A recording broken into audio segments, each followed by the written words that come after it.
6 साल के मासूम अमन की याद अब सिर्फ तस्वीरों में सिमट कर रह गई है। अपनी दादी की गोद में अठखेलियां करने वाला अमन अपनी दादी की गोद सूनी कर गया है। डेंगू के डंक ने इस मासूम की जिंदगी छीन ली है। दिल्ली के श्रीनिवासपुरी में रहने वाला अमन का परिवार उसकी मौत का जिम्मेदार डेंगू को नहीं बल्कि दिल्ली के अस्पतालों को मान रहा है। एक के ऊपर एक जमीन पे आदमी पड़े हुए, इतनी बुरी तरीके से लैंप लगी, लेकिन 2 घंटे तक भी जब भी एडमिट नहीं करा। परिवार के मुताबिक अमन की मौत का जिम्मेदार कोई एक अस्पताल नहीं बल्कि 7 अस्पताल है। जी हाँ, 7 अस्पताल। अमन को पिछले मंगलवार को मामूली बुखार हुआ था। परिवार वाले उसे पहले घर के नजदीक गोदरेज अस्पताल ले गए जहां उसे डेंगू की पुष्टि हुई।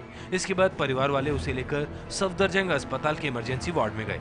यहाँ डॉक्टर ने उसे भर्ती करने की बजाय दवा देकर वापस लौटा दिया। इसके बाद घर आने पर अमन की तबीयत और ज्यादा बिगड़ गई। परिवार वालों ने दिल्ली के जीवन अस्पताल का रुख किया। जीवन अस्पताल ने कुछ इलाज तो किया लेकिन रात को 2:30 बजे अमन को मूलचंद अस्पताल ले जाने को कह दिया।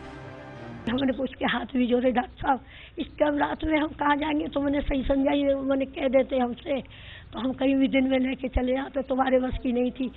मूलचंद अस्पताल ने बेड नहीं होने की बात कहकर उन्हें लौटा दिया। इसके बाद परिवार ने बत्रा हॉस्पिटल और मैक्स साकेत अस्पताल में फोन किया तो वहां भी बेड खाली नहीं होने की बात कही गई। इस दौरान अमन की हालत बिगड़ती जा रही थी।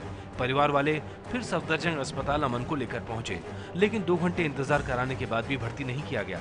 थक हार कर अमन को परिवार ने होली फैमिली अस्पताल में भर्ती कराया था जहां पर रविवार को अमन ने दम तोड़ दिया। परिवार वाले अमन की मौत के लिए जिम्मेदार अस्पतालों पर कड़ी कार्रवाई की मांग कर रहे हैं। जीवन की और शब्दन के बाद खिलाफ एक्शन लिया जाए बस। अमन की मौत के बाद डेंगू को लेकर दिल्ली सरकार और एमसीडी के बीच आरोपों का दौर भी शुरू हो गया है। मुझे लगता है एमसीडी को भी अपना काम करना चाहिए। इस वक्त मैं राजनीति नहीं वो करना चाहता, तो एमसीडी भी करे अपना काम, हम भी अपना काम। दिल्ली में डेंगू से हो रही मौतों ने दिल्ली और केंद्र सरकार की तैयारियों पर सवाल खड़ा किया तो नाकामियों को भी उजागर किया है।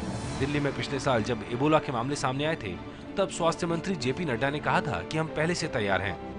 ये हमारे ही इनिशिएटिव पर जो नेगेटिव टेस्ट भी आ रहा था उसको भी हम लोगों ने क्वारंटाइन किया और उसको आइसोलेशन में डाला। लेकिन जब मालूम है डेंगू हर साल फैलता है तो स्वास्थ्य मंत्री और दिल्ली सरकार इसके लिए पहले से तैयार क्यों नहीं थी। देश में स्वच्छ भारत अभियान पिछले साल 2 अक्टूबर को शुरू किया गया था।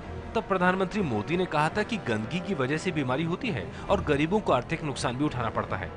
आज 1 साल बाद देश की संसद से महज 10 किलोमीटर दूर डेंगू के मच्छर पनप रहे हैं और उनसे लोगों की जान जा रही है। सवाल उठता है कि आखिर कब तक सरकार से लेकर स्वास्थ्य विभाग और नगर निगम के कर्मचारियों की नाकामी लोगों की जान लेती रहेगी।